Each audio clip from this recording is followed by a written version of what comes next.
ഇടത് ദളിത് ഐക്യമെന്നാൽ സിപിഎമ്മുമായി ദളിതർ കൈകോർക്കുക എന്നല്ലെന്ന് ഉനാസമര നായകൻ ജിഗ്നേഷ് മേവാനി.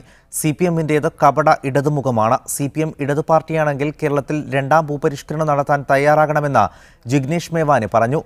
ഗോവിന്ദാപുരം അംബേദ്കർ കോളനി സന്ദർശിക്കുമ്പോഴായിരുന്നു ജിഗ്നേഷ് മേവാനിയുടെ ഈ പ്രതികരണം.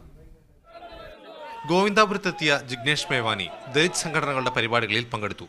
ഗോവിന്ദാപുരം കോളനിയിലെ ചക്ലിയരുടെ ശോച്യാവസ്ഥ നേരിൽ കണ്ട ജിഗ്നേഷ് മേവാനി ജാതി കോളനികൾ ഇല്ലായ്മ ചെയ്താലേ ജാതി നിർമ്മാർജ്ജനം സാധ്യമാവൂ എന്ന് പറഞ്ഞു. എന്നാൽ ജാതി കോളനികൾ നിലനിർത്താനാണ് കേരളത്തിൽ ഇടത് പാർട്ടികൾ ശ്രമിക്കുന്നതെന്ന് അദ്ദേഹം പറഞ്ഞു. A state which is inclined to remove the untouchability and to put an end to the caste structure, caste system, must destroy caste-based colonies and create such colonies where the people, irrespective of their caste, religion and subcaste, stay together. Then only it can lead to us as a society for the annihilation of caste. Gujarat model പോലെ തന്നെ വ്യാജമാണ് Kerala model എന്ന പ്രചാരണം. രണ്ടും ദലിത് വിരുദ്ധമാണ്.